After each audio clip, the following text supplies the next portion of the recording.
She came out of the white like a ghost that had clawed its way back to life barefoot, bleeding and too stubborn to die. Caleb Danner had seen death before. In war. In sickness. In the slow, cold way winter kills when nobody's looking. But he'd never seen someone walk straight out of a storm with nothing on her feet but blood and willpower. It was late afternoon in the San Juan Mountains, the kind of cold that turned to ice before it hit the ground. Caleb had been chopping wood since morning, keeping his hands busy and his thoughts quiet. That's what his life was now, quiet. No wife, no son, no voices, just the echo of his own breath and the crack of his axe. So when he heard the sound soft, off-tempo footsteps in deep snow, he froze. Nobody came this far. Not without a reason, not unless they were lost or dangerous, or both. He turned toward the sound, eyes sharp. The forest looked empty at first. Then the snow parted just enough to reveal her. She was stumbling through the drifts, arms wrapped around her chest, skin flushed red with cold. Her long black braids swung against her back like a whip. Her dress, what was left of it, clung to her legs in frozen folds. Ute, he guessed. Tribe girl.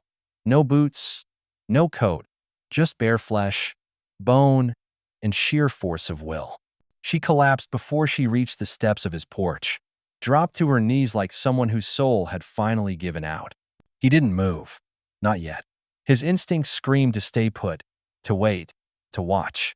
Maybe it was a trick. Maybe she wasn't alone. Maybe someone else was watching him through a rifle scope right now. But then she looked up. Her lips were cracked. Her eyes were glassy. Her voice came out like dry leaves blown across stone. "Please," she said. "Let me in." And just like that, every damn wall Caleb had built around himself began to crack. He should have walked away. Should have turned back to his fire, his silence, his survival. But he didn't. He couldn't.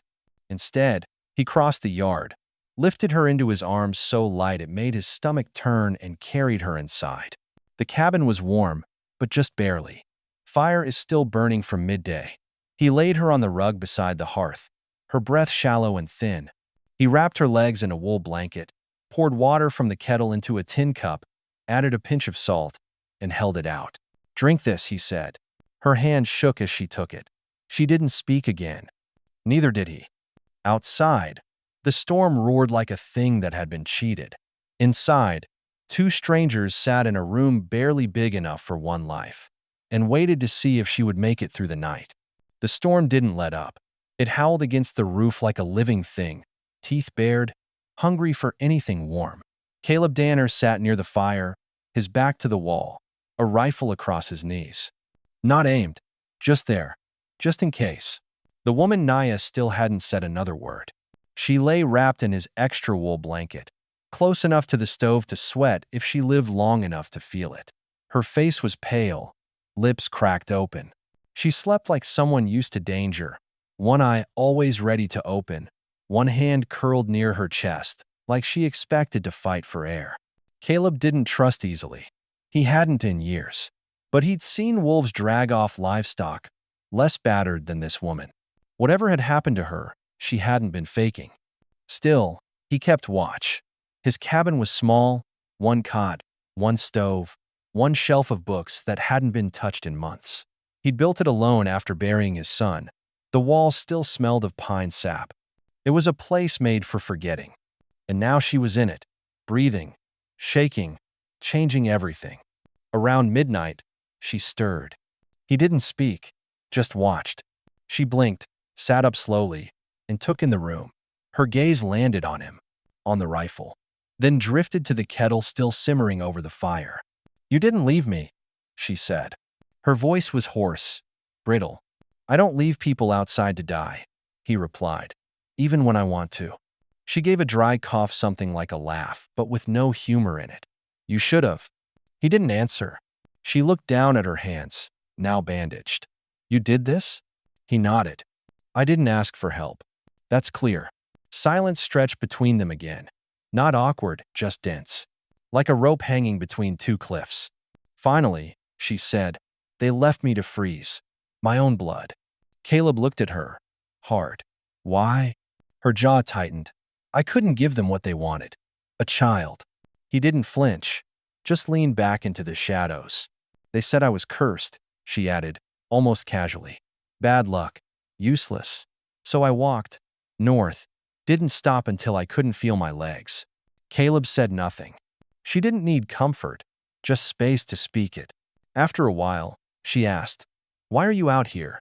Alone?" He didn't move. Because the world took everything worth staying for. The fire popped, sending sparks up the chimney. She didn't press. Instead, she curled tighter into the blanket. "You have a name?" "Caleb." "Naya," she said softly. "Or at least I was." He didn't ask what that meant. Outside, the wind pounded against the walls. Inside, two ghosts shared the heat of a fire neither had built for anyone else. They slept lightly, each on their own side of the room, with shadows between them. But the silence was no longer empty. It was dawn. The storm had weakened, but not broken. The sky outside remained the same bleak gray, but inside the cabin, something had shifted. It was the way Naya moved slowly, deliberately, like she'd remembered how to inhabit her body. Caleb had already been up for an hour, boiling more water, checking the traps outside the door. They'd caught nothing. He wasn't surprised.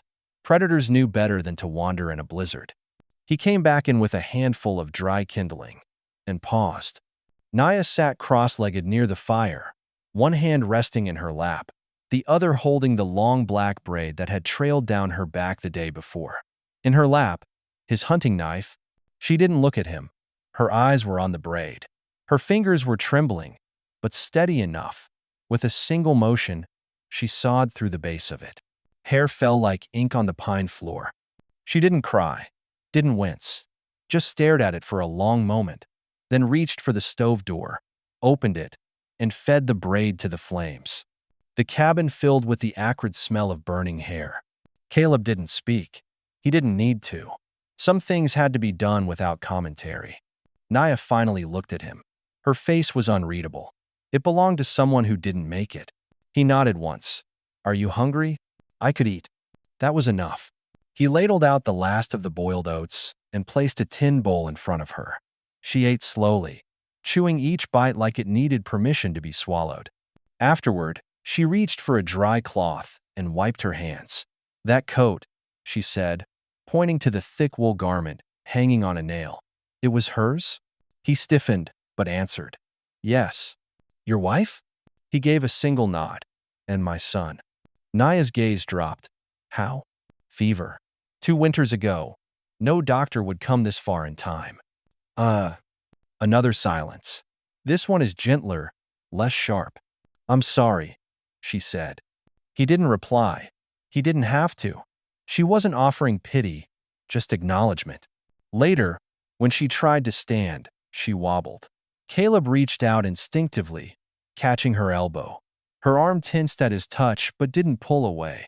"I'm not broken," she muttered. "Didn't say you were." He helped her sit on the bench near the window, where weak light filtered through the frosted pane. She looked out at the white world and said, almost absently, "I used to want a child. Thought it'd make me matter." Caleb leaned against the doorframe. "Didn't it?" "Not when it never came." She turned to him, eyes sharper now. "You think I'm still cursed?"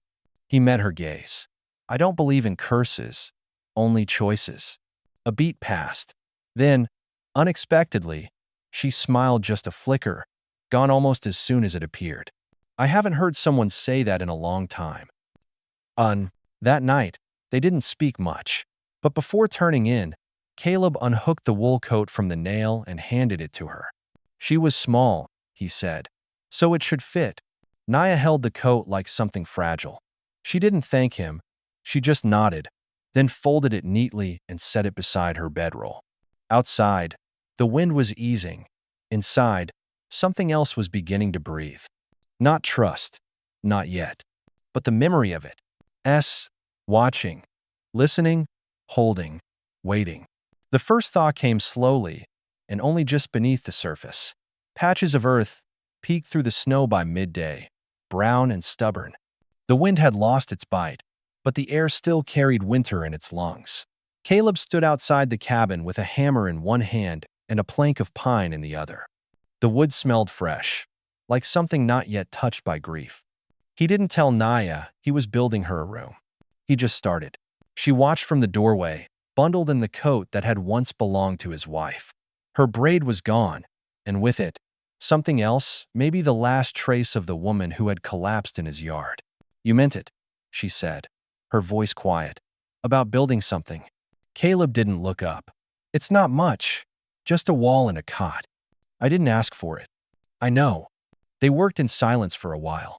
Naya, still weak, helped where she could, holding beams, handing nails, measuring lengths with steady hands. She didn't ask questions. She didn't offer thanks. It wasn't pride. It was dignity. "You're not proving anything," Caleb said at one point. "I'm not trying to," she replied. "I'm choosing." That stopped him. Not escaping.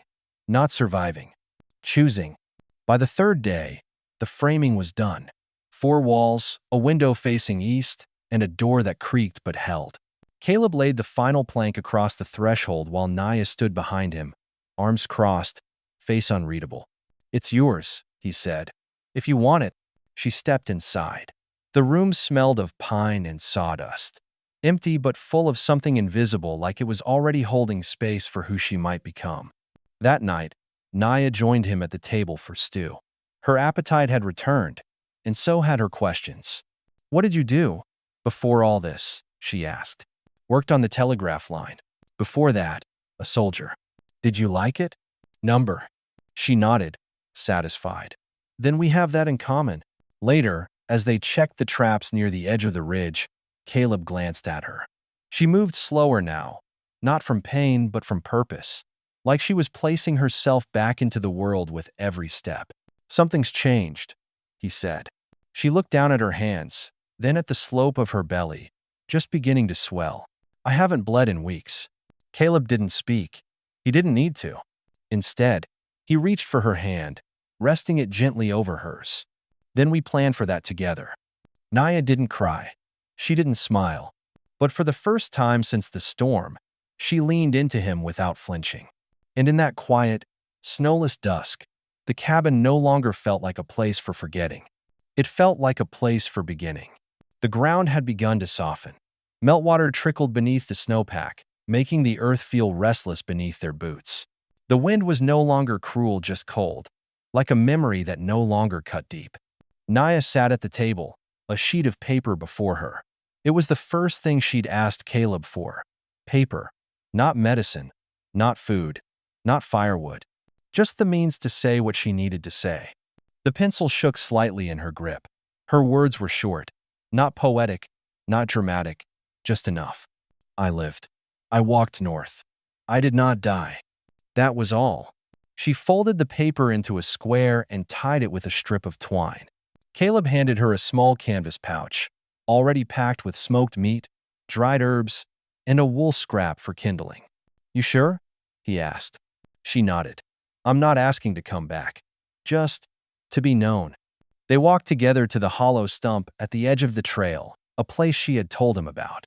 It was where messages were left in her old life, between clans, between sisters, between mother and daughter.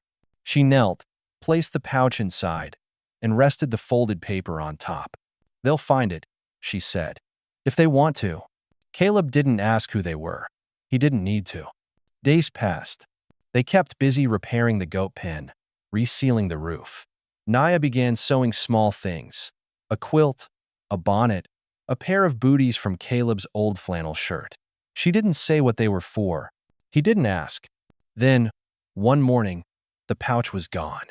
In its place was a red sash woven, ceremonial, edged with bone beads and dyed bark. It smelled of cedar and smoke. Naya stood over it, unmoving, her hand on her belly. "What does it mean?" Caleb asked softly. She swallowed. "It means I'm no longer ghosted." "Ghosted?" "In my tribe, if someone is cast out, no one speaks their name again. No one looks for them. No gifts, no grief, just a race." She ran a finger along the sash's edge. "This means they remembered. That's all I wanted." Caleb watched her face, saw no tears, no trembling. Just a quiet peace so deep it made the air feel still. That night, she leaned against him by the fire, her head on his shoulder. "You always hold me," she whispered. I always will, he replied. They didn't speak of forgiveness. They didn't need it. Outside, the first crocus had broken through the snow. Inside, the past had let go just enough to make room for what came next. It was in the way she touched her stomach lightly, absent-mindedly, as though something beneath her skin had started whispering back. Caleb noticed it before she said anything. The way Naya moved slower now. The way she paused by the fire before rising, pressing her hand low, grounding herself. One evening, she set down her spoon mid-meal and stared into the hearth. I haven't bled, she said. Caleb didn't flinch. He didn't even stop chewing. He just waited. She continued, voice steady, almost detached. 3 moons now. It shouldn't be possible. They said I was barren. He swallowed, wiped his mouth with the back of his hand. Are you afraid? He asked. I was, but not now. She met his gaze then. There was no plea in it, no demand, only clarity. I want this child, she said. Not to prove anything. Not for them. Just for me. He leaned back in his chair. The fire cast soft shadows across his face. Then we plan for that together, he said. Naya blinked. You don't want to know if it's yours? He shrugged. Does it matter? Tears didn't fall. Not yet. But something in her cracked. No one's ever said that to me, she whispered. He stood, crossed the room, and knelt in front of her. Slowly, he placed his rough palm over the spot where her hand still rested. I won't ask anything from you, he said, but I'll offer everything I have. She nodded once. That's all I ever needed. In the following days, Caleb began reinforcing the cabin walls, added more insulation, checked the roofline twice. Naya stitched new linings into the blankets and wove stronger straps for carrying wood. Neither of them said the word family. Not yet, but the gestures made it real. One morning, Caleb left a folded scrap of fabric on her pillow. A soft green flannel, patterned with faded pine trees. It had once belonged to his son. Naya held it to her cheek and didn't speak for hours. That evening, as the sun slipped behind the ridge and the sky turned to indigo, Naya stepped outside. Caleb was stacking firewood. She placed her hand on his back. I'd like a room, she said. Not because I want distance, because I want to stay. He didn't turn around, just kept stacking. I'll build it tomorrow. The wind picked up, but it felt warmer now. Not spring yet, but something like it. Becoming. They returned to the stump on the 4th morning after the snow melted clean off the ridge. Naya hadn't asked to go. She simply stood at the door, her coat already on, one hand resting on her lower back, the other holding the empty canvas pouch. Caleb followed without question. The trail was quieter now, less hostile.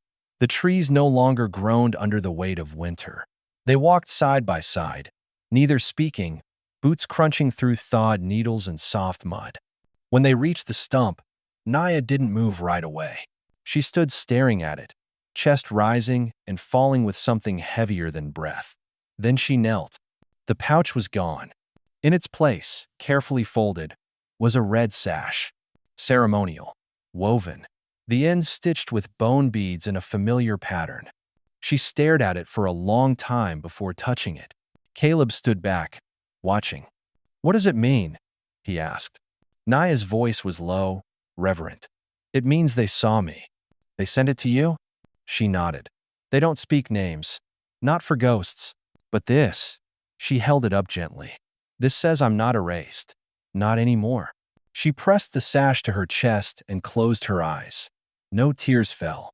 But something inside her seemed to finally settle, like dust finding its way to the earth. Caleb crouched beside her. Do you want to go back? Number. He didn't press. I don't want them to apologize, she said. Just to remember I was theirs. Caleb reached for her hand. You still are. She looked at him, eyes clear. Number. Now I'm yours. They walked back slowly, the sash tucked against her chest like a heartbeat. That night, Naya prepared stew while humming something old and low and in a language Caleb didn't know. The kind of sound that reminded the world she was still here. Later, as the fire crackled low, Caleb found her sitting near the window, holding the sash, her belly rising gently beneath the wool. "Do you think people can start over?" she asked. He didn't hesitate. "No." Her brow furrowed. "I think we carry every piece of who we were into, who we become," he said. "Starting over isn't real, but growing past maybe that is." She smiled, slow and quiet. "Then I'll grow." Outside, the wind had stilled. Inside, she began sewing again. Not for tradition, not for the ceremony, just for warmth, just for what comes next. It started with a kick. Not a flutter or turn, but a firm, undeniable press beneath Naya's ribs as she bent to stir the fire. She froze, one hand braced on the floor, the other on her belly. Caleb was outside splitting wood, unaware. When he came in, wind-bitten and covered in sawdust, he stopped short at the look on her face. "You okay?" he asked, dropping the kindling at the door. She looked up slowly. "I felt it." He crossed the room in 2 strides, kneeling in front of her. "Just now?" he whispered. She guided his hand to the spot. It was still. But then again, a push, a shift, like breath from the inside. Caleb stared, wide-eyed, not smiling, not saying a word, just still. They stayed like that for minutes. Hours? It seemed. "This is real," she said. "It always was." "No," she corrected gently. "Before was survival. This is life." Later, they sat by the fire, her feet in his lap, his hand never leaving her belly. No words, just the sound of the stove crackling, the wind slipping harmlessly across the roof. That night, he brought down a folded quilt his mother had made decades ago. Faded, patched in places, but soft. He spread it on the bed without explanation. Naya didn't ask. They lay beneath it together, closer than they had ever allowed themselves before, not from fear, not from need, but from trust. The kind born slowly, stitch by stitch. In the dark, Naya whispered, "This child will be born in warmth." Caleb's voice came back steady. "And never alone." The morning light was fragile, pale, the sky washed in the gray of early thaw. Snow still lay heavy between trees. But around the stump where Naya and Caleb had left the pouch days ago, the earth had softened. The stump itself had been cleared clean, no sign of the parcel they'd placed there. But she'd walked past it without urgency at first, her gaze steady, expecting nothing. Then she saw it. A strip of deep red cloth lay folded atop the stump, weightless against the cold wood, stark as a promise. Naya hesitated, barefoot and breathless. Caleb watched her. He already guessed that fabric could mean more than words, could mean something he'd never truly learned to speak. "You see it?" he asked softly. She nodded, didn't reach out immediately. Instead, she half-ached knelt, half-stooped, tracing the edges not with her eyes, but in her mind. The weaving pattern was precise. Bone beads, dyed bark, ceremonial stitching from a tradition she knew far too well. It had belonged to someone who'd marked passage, identity, womanhood. "It's theirs," she whispered, though her voice carried inside her head more than across her lips. "They sent it to you?" She didn't nod, but just looked at it. At first unmoving, then slowly closing her hand around the fold. When she lifted it to her chest, her thumb brushed each bead as though reading braille from a past she didn't want to dissolve. Caleb crouched beside her, lacking words. His world consisted of winters, wood, and isolation. He didn't understand tribe rules, clan deaths, erasures, but he could see what the cloth meant to her soul. "What does it mean?" he asked, voice hollow with something like hope. Naya swallowed, a single silent breath caught behind something cold inside. She unfolded the fabric fully, pressing it flat before him. "They don't speak my name anymore," she said quietly. "They act as if the person once known ceased to exist, as if I never did. When someone is cast out in our way, they're erased from memory. No grief offered, no tears shed, no name spoken." She folded the cloth again and held it as if cradling a faint heart. This says they hadn't forgotten. That somewhere someone still saw me." Tears didn't fall. Her eyes glistened, but Naya wasn't someone who shed tears easily. She wasn't someone who expected kindness in return. But the red cloth shimmered in her hand like a seed. The silence between them wasn't empty. It was dense with relief, with finality, with peace. They stayed at the stump while the wind slid light across the pines, like nature itself paused to witness. The forest had no judgment today. Caleb reached slowly, gently, until his fingers touched the cloth. Naya didn't pull back. She let him feel the warmth that wasn't just sunlight, it was belonging. "This is good," he said, voice uncertain. She closed her eyes, inhaled, and whispered, "It's enough." Walking back, the red thread folded flat against her chest. Naya felt something anchoring, no longer lost between seasons, but tethered to both where she came from and the place she had chosen. Back at the cabin, she placed the red sash on the little shelf by the old pine carving and the wooden keepsake Caleb's mother had once handed him. The shelf had been empty for so long. She didn't ask what to do with it. She didn't need to say anything. That night, burning embers warmed the room. Naya kneeled beside Caleb on the rug.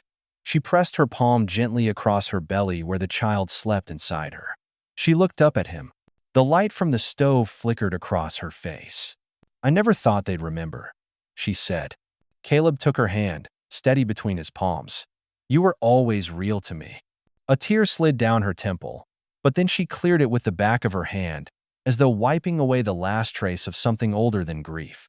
She leaned into him, curling like a silhouette against his side. "That cloth said, 'You belong,'" he said, voice thick. "Not because they sent it, but because you stayed, because you chose to live again." She shook her head faintly. "But them sending it means I finally can let go." She paused. "Let go of wondering if I died without anyone caring." Outside, two owls called into the midnight air. Inside, the room felt too small or maybe just full enough for everything they carried. Later, when Caleb stood by the window stacking wood, Naya rose and knelt to stitch the red sash onto the corner of her quilt. A small motion, nearly invisible, but it stitched a memory into all that came next. A red thread into a life she was choosing to build. "Where will it go?" Caleb asked. "Here," she said. "On the quilt, so wherever I sleep, I carry that I was seen." He nodded slowly. "That's enough." And it was. Sometimes love begins with survival, but sometimes the survival itself carried enough strength to be love. That night, they slept close for the first time without either flinching at their own warmth. Outside, the stars spun cold above San Juan ridges. But beneath the quilt, red thread bound them solidly to hope. The first crocuses pushed up through the thawed soil, shy and purple and brave. Naya bent to touch one with the tip of her finger, careful not to crush its stem. "It bloomed early," she said. "So did you," Caleb replied. They were walking along the ridge, the sun warm against their backs. It had been weeks since the last frost, and Naya had started moving with a heaviness that came not from weakness but from the child growing with purpose inside her. Her hands often cradled her belly now, unconsciously, as if already holding someone she'd come to know. Caleb stopped and turned to her. "I've been thinking," he said, which was rare. She smiled. "Dangerous?" "Probably." He reached into his coat pocket and pulled out a small carved figurine rough pine, whittled by hand. It looked like a fox, slightly misshapen, its tail curled like a question mark. She took it gently. "What's this?" "My father used to carve these. Said if you gave one to someone, it meant you meant to stay." Naya turned the figure in her hands.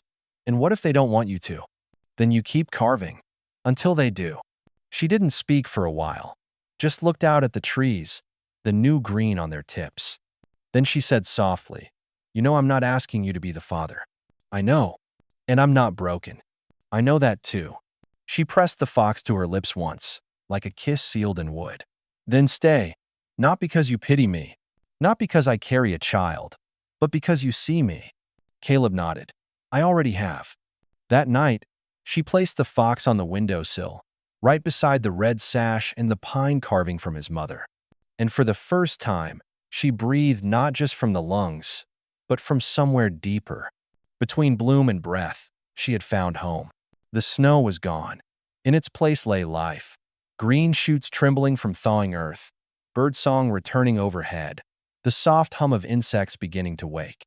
Spring had claimed the San Juan Mountains, and inside the cabin, something even deeper had rooted.